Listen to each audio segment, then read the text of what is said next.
आगे भाई not for profit organisation का मीनिंग समझ में क्या होता है? नॉट फॉर प्रॉफिट ऑर्गेनाइजेशन का मीनिंग प्रॉफिट के लिए नहीं हाँ, वे सभी ऑर्गेनाइजेशन जो प्रॉफिट कमाने के लिए खोले नहीं जाते। आगे तक समझ में नहीं है? ये क्यों खोले जाते हैं? अपने कल्चर को बढ़ावा देने के लिए, एजुकेशनल, ठीक है ना। जैसे मान लो आप चाहते हो कि मैं लोगों को क्या करूँ, एजुकेट करूँ, तो आप क्या खोल लोगे? नॉट फॉर प्रॉफिट ऑर्गेनाइजेशन खोल लोगे जिसका उद्देश्य प्रॉफिट कमाना नहीं है। और ये पैसा आएगा कहाँ से? जो उसके मेंबर बनेंगे ना 10-15 मेंबर, वो उसको क्या देते रहेंगे? पैसा देते रहेंगे, फंड देते रहेंगे। जैसे आपका ये नहीं है यहाँ पर इंग्लिश सिखाने के लिए नहीं खुला है FEG, क्या नाम है उसका, वो इंग्लिश सिखाता है फ्री में, ठीक है। वहाँ से कनाडा से फंडिंग होती है उसकी इंग्लिश सिखाने के लिए, खुले नहीं हुए इंग्लिश वगैरह के लिए, उससे बच्चों से फीस ली नहीं जाती। नहीं समझ में? वो खुला ना प्रधानमंत्री। हाँ, एक तो वो भी है, उसे छोड़ दो, नहीं समझ में? एक अलग से जो अपने मेंबर से चलता है, वो तो सरकार से चल रहा है, PMKVY, प्रधानमंत्री वाला। लेकिन ये क्या होता है, जैसे मान ले तेरे पास बहुत पैसा है, 10-15 बंदों ने मिलकर क्या खोल लिया, एक ऐसे ही खोल लिया कि हम फ्री में बच्चों को क्या सिखाएंगे, इंग्लिश सिखाएंगे। तो आप बच्चों से कुछ भी पैसा लेते नहीं हो, आप अपना पैसा क्या देते रहते हो, उसमें कंट्रीब्यूट करते रहते हो। नहीं समझ में? उनके लिए आपको सरकार से भी ग्रांट वगैरह मिल जाती है। तो सर हमने मीनिंग करा है, लेकिन अब हम क्या कर रहे हैं, मेन आपको प्रैक्टिकल करना है। क्या करना है? प्रैक्टिकल करें। रिसिप्ट एंड पेमेंट अकाउंट में बताओ कौन कौन सी चीज़ आती है? ये एक तरीके, हाँ, एक तरीके के कैश बुक होती है, जो 11th क्लास में आपने करी थी ना कैश बुक, बिल्कुल वैसी ही होती है ये भी, ठीक है ना। जस्ट लाइक क्या होती है? कैश बुक, ठीक है ना। इसमें कौन कौन सी ट्रांजेक्शन आती है? All cash transaction. क्या लिखा मैंने? All cash. सारी की सारी कैश ट्रांजेक्शन आती है। क्या बोला मैंने? सारी की सारी कैश ट्रांजेक्शन आती है। नहीं समझ में? अब ये कैश आप क्या कर सकते हो, चाहे पेड करा हो, चाहे आपने क्या करा हो, रिसीव किया हो, ठीक है। चाहे कैश आपने पे करा हो, चाहे क्या करा हो, रिसीव किया हो, चाहे ये प्रीवियस ईयर का हो, चाहे ये करंट ईयर का हो, चाहे ये नेक्स्ट ईयर का हो, कोई से भी ईयर का हो, बस कैश अगर दिया है या लिया है तो रिसिप्ट एंड पेमेंट अकाउंट में आ जाएगा। नहीं समझ में क्या बोला मैंने? चाहे वो प्रीवियस ईयर का हो, चाहे करंट ईयर का हो, चाहे नेक्स्ट ईयर का हो, सारे के सारे कैश ट्रांजेक्शन आ जाएंगे। नहीं समझ में? केवल क्या आएंगी? कैश ट्रांजेक्शन, चाहे वो प्रीवियस ईयर की हो, चाहे करंट ईयर की, चाहे नेक्स्ट ईयर की। आगे भी तक समझ में कोई दिक्कत नहीं है। और सारी कैपिटल ट्रांजेक्शन भी आ जाएंगी। क्या बोला मैंने? Capital transaction. और क्या आ जाएगी? Revenue transaction. बोलो समझ में आया नहीं है? चाहे कैपिटल ट्रांजेक्शन हो, चाहे रेवेन्यू ट्रांजेक्शन हो। आगे तक समझ। अब तुम हो गए ट्रांजेक्शन क्या होती है। चलो ट्रांजेक्शन को भी बाइफरकेट कर लेते हैं। देखो ट्रांजेक्शन आपकी एक तो हो सकते हैं टाइम के हिसाब से। किसके हिसाब से? टाइम के हिसाब से। कौन कौन सी ट्रांजेक्शन हो सकते हैं बताओ? या तो बताओ प्रीवियस ईयर की होगी, या फिर करंट ईयर की होगी, या फिर नेक्स्ट ईयर की होगी। यही तो हो सकती है। करंट ईयर का मतलब जिस साल की हम अकाउंटिंग कर रहे हैं, या फिर उससे पिछले साल की होगी, या फिर क्या होगी, या फिर उससे अगले साल की। एक तो टाइम के हिसाब से होती है, एक हो सकते हैं नेचर के हिसाब से। नेचर कौन कौन सा होता है मेरे भाई? कैपिटल नेचर होती है एक तो ट्रांजेक्शन, है ना। एक क्या होती है? Revenue nature. क्या बोला मैंने? या तो कैपिटल नेचर होगी या फिर क्या होगी? Revenue nature. नहीं आ गया समझ? बोलो। तीसरा तरीका क्या होता है? या तो कैश ट्रांजेक्शन होगी, या तो क्या होगी? कैश ट्रांजेक्शन होगी, या फिर क्या होगी? क्रेडिट ट्रांजेक्शन होगी। बोलो समझ में आया नहीं है भाई? कोई भी ट्रांजेक्शन या तो कैश होगी या फिर क्रेडिट होगी। दूसरा तरीका या तो कैपिटल नेचर होगा या फिर रेवेन्यू नेचर। तीसरा टाइम के हिसाब से या तो प्रीवियस ईयर की होगी, या करंट ईयर की, या नेक्स्ट ईयर की। तो रिसिप्ट एंड पेमेंट अकाउंट में कौन सी ट्रांजेक्शन आएगी? सारी की सारी कैश ट्रांजेक्शन आएंगी। क्या आएंगी? सारी की सारी कैश ट्रांजेक्शन। नहीं समझ में आया? क्रेडिट ट्रांजेक्शन आती नहीं है। अब ये कैश ट्रांजेक्शन प्रीवियस ईयर की भी हो सकती है, करंट ईयर की भी, और नेक्स्ट ईयर की, कोई से भी ईयर की हो, लेकिन बस क्या होनी चाहिए? कैश ट्रांजेक्शन होनी चाहिए, ठीक है। तो कैपिटल नेचर की हो, चाहे क्या हो, रेवेन्यू नेचर हो, सारी की सारी ट्रांजेक्शन आ जाएंगी। नहीं आया समझ में? चाहे कैपिटल नेचर हो, चाहे रेवेन्यू नेचर। बोलो समझ में आया नहीं है? सारी की सारी ट्रांजेक्शन आ जाएंगी। पक्का आया? समझ में नहीं आया? कोई दिक्कत तो नहीं है ना? अच्छा, इनकम एंड एक्सपेंडिचर अकाउंट में कौन सी ट्रांजेक्शन आएंगी? इनकम एंड एक्सपेंडिचर अकाउंट में, ठीक है ना। नहीं, इसमें आएंगी ओनली करंट ईयर की ट्रांजेक्शन। क्या बोला मैंने? Only current year plus only revenue nature. क्या बोला मैंने? Only revenue nature. आए समझ में क्या बोला मैंने? ओनली क्या आएगी, करंट ईयर, और ओनली क्या आएगी, रेवेन्यू नेचर आएगी। नहीं समझ में आया? सिर्फ करंट ईयर की ट्रांजेक्शन आएंगी, मतलब प्रीवियस ईयर की भी नहीं आएगी और नेक्स्ट ईयर की भी नहीं आएगी। नहीं समझ में आया? तो इनकम एंड एक्सपेंडिचर कैसा होता है, जैसे 11th में आपने प्रॉफिट एंड लॉस अकाउंट बनाया था ना, वैसा होता है। प्रॉफिट एंड लॉस अकाउंट में आप क्या दिखाते हो, केवल करंट ईयर की ट्रांजेक्शन दिखाते थे। कैसे करंट ईयर की दिखाते थे, जैसे आप प्रीपेड एक्सपेंस क्या कर लेते थे, माइनस। क्यों प्रीपेड एक्सपेंस माइनस कर लेते थे, वो प्रीपेड एक्सपेंस का मतलब समझते हो, पेड इन एडवांस। अगले साल का खर्चा हमने क्या दे दिया, इसी साल दे दिया, माइनस कर लेते थे ना। तो क्यों माइनस करते थे, क्योंकि वो करंट ईयर का होता नहीं था। और केवल रेवेन्यू नेचर आएंगे। रेवेन्यू नेचर का मतलब जैसे आपने सैलरी पे करी वो आएगी, मशीन के लिए पे करा ना वो नहीं आएगा। नहीं समझना, मशीन वगैरह खरीदना हमारा क्या होता है, कैपिटल ट्रांजेक्शन होता है। तो केवल करंट ईयर क्या आएंगी, केवल क्या आएगी, रेवेन्यू नेचर, चाहे कैश हो या क्रेडिट। बोला है समझ में क्या बोला मैंने, चाहे कैश हो चाहे क्रेडिट हो। नहीं समझ में, कैश का मतलब समझ में, जैसे मान लो मैंने किसी से काम करवा लिया 12 महीने, अभी सैलरी मैंने उसे कुछ भी दिया नहीं है, समझ में नहीं है, लेकिन है इसी साल की, तो बताओ ये आएगी, हाँ ये आएगी। क्यों, क्योंकि ये क्रेडिट ट्रांजेक्शन हो गई। सही है, आ गया तक समझ में। और ये कौन से ईयर की है, करंट ईयर की तो है, और सैलरी देना क्या होता है आपका, रेवेन्यू नेचर होता है। तो सिंपल है, इनकम एंड एक्सपेंडिचर अकाउंट कैसे बनाना है, जैसे आप 11th में प्रॉफिट एंड लॉस अकाउंट बनाते थे ना, बिल्कुल सेम टू सेम वैसे ही बनाना है। नहीं आएगा समझ में मैंने क्या बोला। तो इनकम एंड एक्सपेंडिचर अकाउंट में आएगी ओनली करंट ईयर की ट्रांजेक्शन, ओनली रेवेन्यू, चाहे कैश हो चाहे क्रेडिट हो। समझ में आया या नहीं है? तो आप प्रॉफिट एंड लॉस अकाउंट भी ऐसे ही बनाते थे, याद हो तो। और receipt and payment, revenue nature क्या होता रेवेन्यू नेचर जैसे आपने सैलरी पे कर दी, क्या पे कर दी, सैलरी। आ गया तक समझ में, चाहे आपने कमीशन पे कर दी, ये सारी क्या होती है, रेवेन्यू नेचर। लेकिन जैसे मशीन वगैरह खरीद लिया, एग्जांपल लिख देता हूँ यहाँ पे, कैपिटल नेचर की कौन कौन सी होती है, मशीन खरीद ली, है? इंटरेस्ट ऑन लोन क्या खरीद ली, अच्छा, जो भी हाँ। कैपिटल वगैरह होती है, हाँ, कैपिटल नेचर और हाँ रेवेन्यू हाँ वगैरह बस होती है। ठीक है, मशीनरी ले लिया आपने, जैसे interest लोन on ले loan लिया, लिया। हाँ लोन समझ ले गया, लिया, समझ।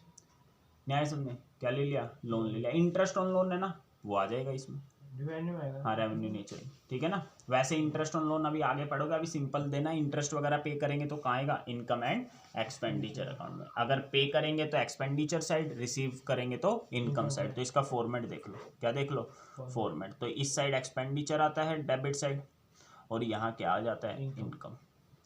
बोला है समझ में मैंने क्या बोला, debit side expenditure, credit side income. बोला है समझ में, बेसिक है बिल्कुल। रिसिप्ट एंड पेमेंट अकाउंट का क्या फॉर्मेट होता है, यहाँ रिसिप्ट आ जाएगी और यहाँ क्या आएगी, पेमेंट। जो भी बोला है समझ में, भाई इधर क्या आएगा क्या, इसमें, हाँ रिसिप्ट अभी पढ़ा देता हूँ ना फॉर्मेट आपको, देखो ध्यान से, ये रहा, ठीक है।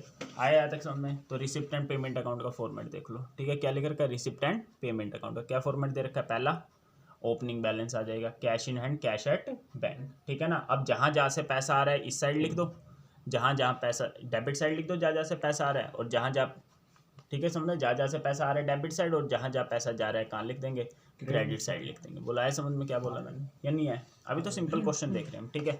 जैसे आपका इलस्ट्रेशन नंबर 1 दे रखिए, क्या दे रखिए, इलस्ट्रेशन नंबर 1, बस पैसा आ रहा है तो किस साइड, रिसिप्ट साइड, और पैसा जा रहा है तो किस साइड, पेमेंट साइड। जैसे कैश कितने रुपए दे रखा है, 44,000, कितना कैश है, 44,000। ओपनिंग बैलेंस है ना, तो इस साइड लिख देना। बोला है समझ में क्या बोला मैंने, किस साइड लिख देंगे, रिसीट साइड। सही है भाई।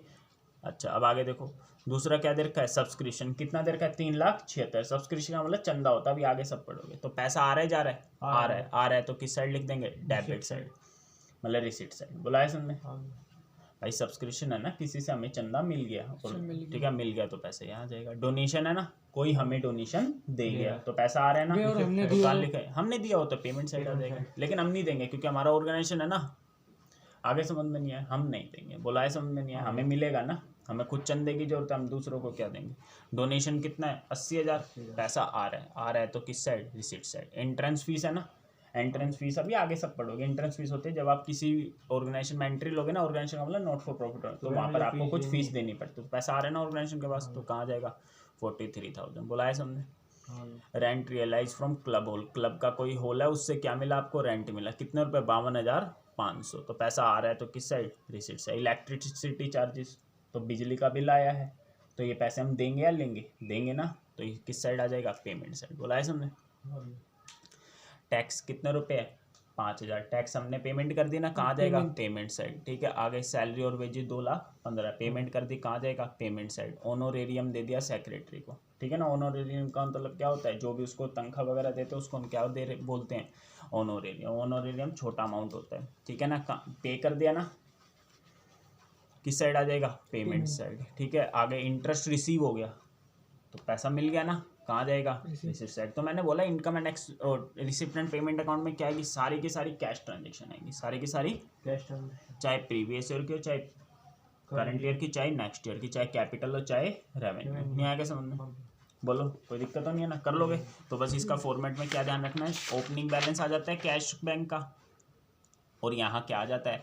Closing balance. पैसा आ रहा है कहीं से भी आए, रिसिप्ट साइड, कहीं पे भी जाए तो पेमेंट साइड। नहीं समझ में? यहाँ लिख भी रखा होगा, देखो ये है सबसे इम्पोर्टेंट लाइन। ठीक है, देखो receipt are shown on the, ये देखो रिसिप्ट को कहाँ दिखाते हैं हम? Debit side. और पेमेंट को कहाँ दिखाते हैं हम?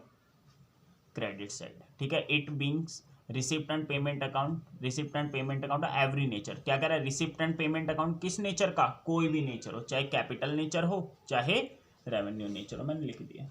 नहीं समझ? सारी की सारी क्या आएंगी? Cash transaction. बोलो ऐसा समझे? सारी की सारी क्या? कैश ट्रांजेक्शन, कोई भी नेचर हो, चाहे कैपिटल नेचर हो, चाहे रेवेन्यू नेचर हो, चाहे वो करंट ईयर का हो, चाहे प्रीवियस ईयर का हो, चाहे नेक्स्ट का, कोई भी ईयर का हो। लेकिन ध्यान क्या रखना है? कौन सी ट्रांजेक्शन? Only cash transaction. बोलो नहीं आएगा समझ? ओनली क्या आएगा? Cash transaction. रिसीट्स, रिसीट्स का मतलब होता है हिंदी में प्राप्ति। प्राप्ति होगी पैसा की, यहाँ आएगा। पेमेंट का मतलब भुगतान होता है, यहाँ आ जाएगा। नहीं आया समझ? बोलो, कोई दिक्कत तो नहीं है? अब आगे इनकम एंड एक्सपेंडिचर अकाउंट। क्या बताया मैंने? इनकम एंड एक्सपेंडिचर अकाउंट में आपको पता लग गया भाई। ओनली क्या आएगी? और केवल रेवेन्यू नेचर, चाहे वो प्रीवियस ईयर की हो, चाहे चाहे वो कैश हो, चाहे क्रेडिट हो। Expenditure debit side, income credit side. बोलो समझे या नहीं समझे? देख लो फॉर्मेट, देख लो। चलो पहले ये देख लो। देखो, अच्छा ये तो पता ही होगा ना, 11th क्लास में हम नेट प्रॉफिट बोलते थे। यहाँ प्रॉफिट को हम क्या बोलेंगे? सरप्लस बोलेंगे। ध्यान रखना। बोलो समझ में? वहाँ नेट प्रॉफिट बोलते थे ना, यहाँ क्या बोलेंगे? सरप्लस। वहाँ नेट लॉस बोलते थे, तो यहाँ डेफिसिट बोलेंगे। क्या बोलेंगे? बोले यहाँ तक आगे समझ नहीं है? देखो इनकम एक्सपेंडिचर अकाउंट किस तरीके का होता है? प्रॉफिट एंड लॉस अकाउंट जैसा होता है। नहीं समझ में?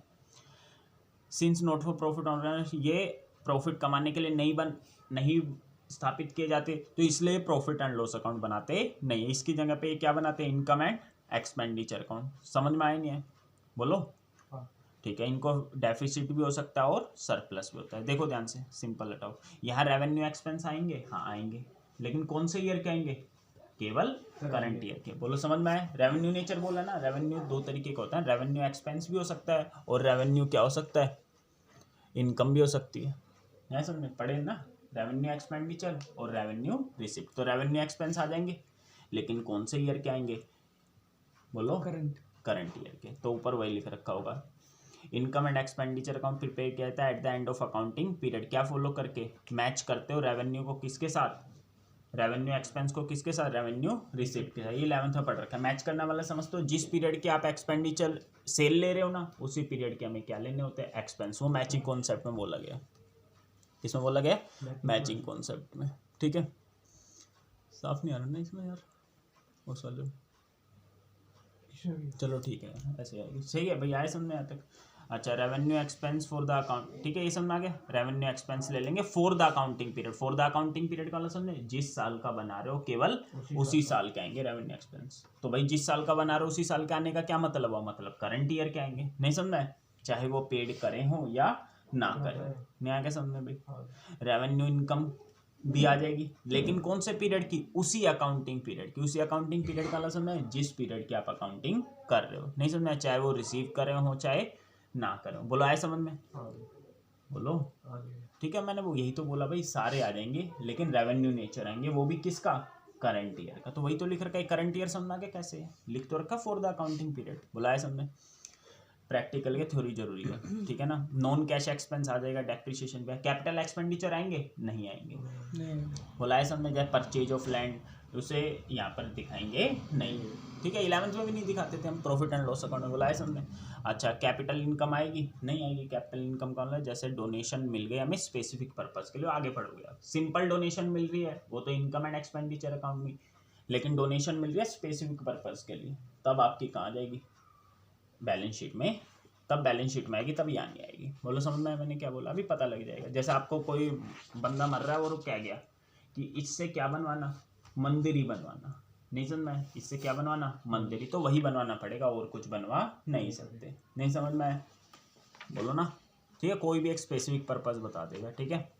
आगे भी आता है, समझ में नहीं आया तो कैपिटल एक्सपेंडिचर पता लग गया क्या होता है? ये तो पता ही होगा यार, 11th क्लास में पढ़ रखा होगा। Capital expenditure, revenue expand, capital receipt और रेवेन्यू रिसिप्ट। तो इनकम एंड एक्सपेंडिचर अकाउंट में क्या आएगी? रेवेन्यू एक्सपेंडिचर और रेवेन्यू रिसिप्ट। वो भी केवल कौन से ईयर के? करंट ईयर के। यहाँ समझ, इसमें नेचर ध्यान रख लेना बस। क्या नेचर होता है इनकम एंड एक्सपेंडिचर अकाउंट का? Nominal account. क्या होता है? नॉमिनल। और रिसिप्ट एंड पेमेंट अकाउंट का नेचर क्या होता है? एसेट होता है। रिसिप्ट एंड पेमेंट अकाउंट का क्या नेचर होता है? एसेट होता है। बोला है सेक्शन में। इनकम एंड एक्सपेंडिचर अकाउंट का फॉर्मेट बता दिया। इस साइड एक्सपेंडिचर आ जाएगा, इस साइड क्या आ जाएगी? इनकम। मतलब debit side expenditure, credit side income. बोले यहाँ तक आए समझ या नहीं है? आ गया, ठीक है। केवल आपको क्या लेना है वो बनाते समय? करंट ईयर का लेना है। क्या लेना है? Current year. देखो जैसे ये दे रखा है, फी कलेक्ट हुई 80,000। फी कलेक्ट होना रेवेन्यू रिसिप्ट है। क्या है? Revenue receipt. तो कहाँ आएगी ये? इनकम एंड एक्सपेंडिचर अकाउंट में। बनाना क्या? Income and expenditure account. पिछले क्वेश्चन में क्या बनाना था? इलस्ट्रेशन 1 में रिसिप्ट एंड पेमेंट अकाउंट बनाना था। बोलो समझ में? फी कलेक्ट हो गई, कितने रुपए? नहीं, 380। कितनी रिसिप्ट हुई? 380। उसमें से 80,000 क्या है? पिछले साल की। 80,000 क्या है? तो इस साल की कितनी है? तो 3 लाख आएगा यहाँ पर। क्या आएगा? 3 लाख। कहाँ पर? इनकम साइड 3 लाख रुपए आ जाएगा। बोलो नहीं आया समझ? लेकिन मतलब कुछ नहीं है, 380 में से 80 क्या कर देंगे? माइनस। 3 लाख हो गया। लेकिन नीचे भी दे रखा है फी आउटस्टैंडिंग है for the year. For the year का मतलब समझे? जिस साल की अकाउंटिंग कर रहे हो उस साल के 10,000 रुपए क्या है अभी बाकी है, तो ये जोड़ देंगे। 3,10,000 वो दे रखा। बोला समझ में? जोड़ क्यों दिया? अरे भाई बस 10,000 इस साल के मिले नहीं, तो मैंने क्या बोला? सिर्फ करंट ईयर का आया, नहीं मिले मिल जाएंगे बाद में। बोलो समझ में आ गया? 3,10 कैसे? सैलरी पेड कर दी। कितना रुपए सैलरी पे करी है? 28,000। कितनी पे करी? उसमें 3,000 क्या है? पिछले साल की पे करी है। 3,000 रुपए सैलरी किस साल की? तो इस साल की कितनी पे करी? 25। न्याय समझ में? फिर नीचे दे रखा है salary outstanding at the end of the year. At the end of year का मतलब करंट ईयर की है। करंट ईयर की कितनी आउटस्टैंडिंग है? 1,000 है। कितनी है? 1,000। बोलो समझ में? 25 और 1 कितना हो जाएगा? 26,000। बोला है समझ में? 26 दे रखा है। ये एक्सपेंडिचर है तो कहाँ आएगा? एक्सपेंस है। नहीं समझे? बोलो आगे। इंटरटेनमेंट एक्सपेंस रेवेन्यू एक्सपेंडिचर है, कहाँ जाएगा? Expenditure side. लिख दोगे ना? बोलो समझे? टूर्नामेंट एक्सपेंस है, कहाँ जाएगा? Expenditure side. नहीं समझे? टूर्नामेंट एक्सपेंस इंपॉर्टेंट है, आगे आएगा।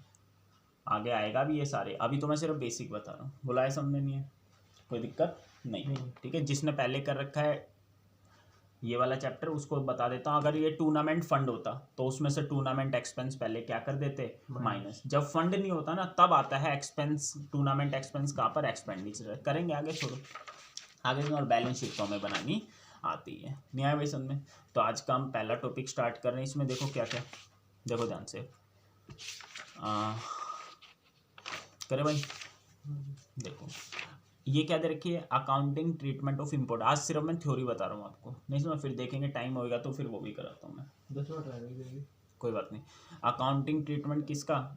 Of important item. ये देख लेना। पहला एंट्रेंस फीस। क्या दे रखा है? तो एंट्रेंस फीस बताओ आपकी कहाँ आएगी? हाँ, एंट्रेंस फीस का मतलब समझे? हर साल ये एंट्रेंस फीस होती है। एंट्रेंस फीस क्या होता है? Is the annual admission fee होती है। Is the amount paid at the time of become. जब वो मेंबर बन रहा होता है ना नॉट फॉर प्रॉफिट, तब मिलती है। तो बताओ एंट्रेंस फीस का आएगी? ये इंपॉर्टेंट है, ये थ्योरी में। थ्योरी नहीं है पर प्रैक्टिकल में काम आएगा। तो ये कहाँ आएगा? इनकम एंड एक्सपेंडिचर अकाउंट में। किस साइड आएगी? इनकम साइड आएगी। बोला है समझे? इनकम एंड एक्सपेंडिचर अकाउंट में कहाँ आएगी? Income side. कर लोगे? ये बेस अगर पहली क्लास किसी की नहीं हुई ना तो आगे कुछ नहीं समझ आएगा। हाँ। इनकम साइड में किस क्या क्या आता है? अभी बता रहा हूँ ना, सब बता रहा हूँ। ये सारी चीज़ें याद रखनी है आपको। तो समझ में आ गया भाई एंट्रेंस फीस क्या होती है? जब आप किसी ऑर्गेनाइजेशन का मेंबर बनते हो ना, नॉट फॉर प्रॉफिट हो रहा है, तो जब वो पेमेंट करते हैं तो उसे हम क्या बोलते हैं? एंट्रेंस फीस बोलते हैं। और ये इनकम होती है किसके लिए? ऑर्गेनाइजेशन के लिए तो इनकम है ना, तो इनकम साइड बोला है समझ में। लाइफ मेंबरशिप फीस क्या होती है साल में, साल का मतलब कह रहा हूँ लाइफ में एक ही बार देनी होती है, तो ये आएगी बैलेंस शीट में। कहाँ आएगी, किस साइड, लाइबिलिटी साइड। किस साइड, लाइबिलिटी। देखो life membership fees the is accounted capital receipt मानते हैं, क्या मानते हैं, और जितनी भी कैपिटल आइटम होते हैं वो कहाँ आती है, बैलेंस शीट में आती है। नहीं समझ में, ठीक है, कोई दिक्कत तो नहीं मेरे भाई। आगे देखो स्पेशल रिसिप्ट, ये अभी नहीं करा रहा। डोनेशन देख लो, डोनेशन क्या होता है, एक तो जनरल डोनेशन, जनरल का मतलब सिंपल डोनेशन, क्या है, सिर्फ डोनेशन लिखा हुआ है, सिर्फ क्या लिखा हुआ है, तो ये आ जाएगा income and expenditure. Income side, expenditure side, income side, income है ना, न्याय समझ में। एक होती है स्पेसिफिक डोनेशन, स्पेसिफिक डोनेशन का वाला समझ में आ गया कि उससे वही काम करना और कुछ कर नहीं सकते, तो ये आएगी आपकी बैलेंस शीट में, कहाँ पर, लायबिलिटी साइड। न्याय क्या समझ में, बोलो। जैसे मैंने बताया था अभी मंदिर मस्जिद बनाना है, कि इससे जो बंदा मर गया कि बोलना है इससे वही काम करना है, तो वही करना है आपको। जब तक वो नहीं कर लेते तब तक इसे बैलेंस शीट में कहाँ दिखाओगे, लायबिलिटी साइड। नहीं आएगा समझ में, बोलो, कोई दिक्कत नहीं है, ठीक है। आगे आ जाओ। अभी मैंने स्पेशल रिसिप्ट आपको बताई नहीं है, ठीक है भैया, समझ में आते। लीगेसी, लीगेसी होती है वसीयत। वसीयत का मतलब क्या होता है, जब आदमी क्या होता है, मर रहा होता है, तो मरते मरते वो किसके नाम कर जाता है, ऑर्गेनाइजेशन के नाम कर जाता है। नहीं आ गया समझ में, बोलो। अगर लीगेसी में कुछ ना बोले तो उसे क्या मानना है, जनरल डोनेशन। कुछ ना बोले तो इसे इनकम एंड एक्सपेंडिचर अकाउंट में कहाँ दिखा देना, इनकम साइड। लेकिन बोल दे, क्या बोल दे कि ये मेरी वसीयत है भाई, ये मैं छोड़ के जा रहा हूँ, लेकिन इससे वही काम करना, बता देगा कि वही काम करना, तो इसे कहाँ दिखाना, बैलेंस शीट में, कहाँ पर, लायबिलिटी साइड। बोला है समझ में। सेल ऑफ यूज स्पॉट ये अभी बता नहीं रहा मैं, ठीक है भाई। ऐसा थोड़ा बहुत समझ में नहीं है, कोई दिक्कत तो नहीं है। तो ये जब वो करेंगे ना अलग अलग से ना, टॉपिक है इसमें, तीन छोटे छोटे क्या है, टॉपिक है। कौन कौन से, एक तो सब्सक्रिप्शन का टॉपिक है, किसका टॉपिक है, एक है आपका फंड बेस्ड अकाउंटिंग है, क्या है, एक आगे तक समझ में। और एक टॉपिक होता है कंजम्पशन, क्या होता है, कंजम्पशन। कंजम्पशन हो जाए स्पोर्ट्स मैटर, जैसे हमारा क्लब है तो उसमें बैट बॉल क्या होते हैं, यूज होते हैं ना, तो वे तीन चीज छोटी छोटी सीखनी है। तो पता लगे इस चैप्टर में क्या करना है, तीन चीज छोटी छोटी सीखना है। एक तो सब्सक्रिप्शन निकालना सीखना है, दूसरा फंड बेस्ड अकाउंटिंग होती है। फंड बेस्ड अकाउंटिंग मतलब जैसे बोल देगा कि ये फंड है, टूर्नामेंट फंड है, तो उससे क्या करवाना पड़ेगा, टूर्नामेंट। तो जो भी एक्सपेंस होते हैं ना उस फंड में से क्या कर देते हैं, माइनस, जो भी इनकम आएगी उस फंड के प्रति उसी में जोड़ देंगे, वो अभी करेंगे आगे। और तीसरा होता है कंज्यूम, क्या होता है, कंज्यूम। कंज्यूम का मतलब समझ में आया नहीं है, कोई दिक्कत नहीं है। कंज्यूम का मतलब जैसे कुछ सामान आपने क्या कर लिया, यूज कर लिया, ठीक है भाई, वो करेंगे अभी। आगे देखो सेल ऑफ ओल्ड न्यूज़पेपर कहाँ आएगा, इनकम एंड एक्सपेंडिचर अकाउंट में, किस साइड, इनकम साइड। बोला है समझ में नहीं है। सब्सक्रिप्शन ये निकालना सीखना अलग से, इनकम एंड एक्सपेंडिचर अकाउंट में, किस साइड, इनकम साइड। तो समझ में आ गया, सब्सक्रिप्शन आपको अलग से निकालना सीखना है। तीन चीज छोटी छोटी सीखनी है। सब्सक्रिप्शन क्या होता है, चंदा, क्या होता है, चंदा। नहीं समझ में, जो भी इसके मेंबर होते हैं ना, हर साल उसके पास क्या भिजवाते हैं, पैसा भिजवाते हैं। जैसे आप मेंबर तो बन गए तो हर साल उसके लिए क्या भिजवाओगे, फंड भिजवाओगे, वही होता है। देखो it is the amount paid by the member periodically, क्या कह रहे हैं, ये क्वार्टरली भी हो सकता है, हर 3-3 महीने भिजवा सकते हो, हर 6-6 महीने में भी, और ईयरली। लेकिन जो आपके क्वेश्चन दे रखे सारे के सारे क्या दे रखे हैं, ईयरली वाले दे रखे। नहीं समझ में, बोलो। तो सब्सक्रिप्शन कहाँ पर आता है, इनकम एंड एक्सपेंडिचर अकाउंट में आता है ना, इनकम साइड। तो इनकम एंड एक्सपेंडिचर अकाउंट में मैंने कौन सी चीज बताई थी, केवल कब क्या आएंगी, करंट ईयर के आएंगी, केवल क्या आएंगी। तो आपको पता है क्वेश्चन में कैसे दे देगा, सब्सक्रिप्शन वाले में कुछ बोल देगा पिछले साल का मिला है तो उसे क्या कर देना, माइनस। कुछ बोल देगा अगले साल का मिला है तो वो भी माइनस कर देंगे।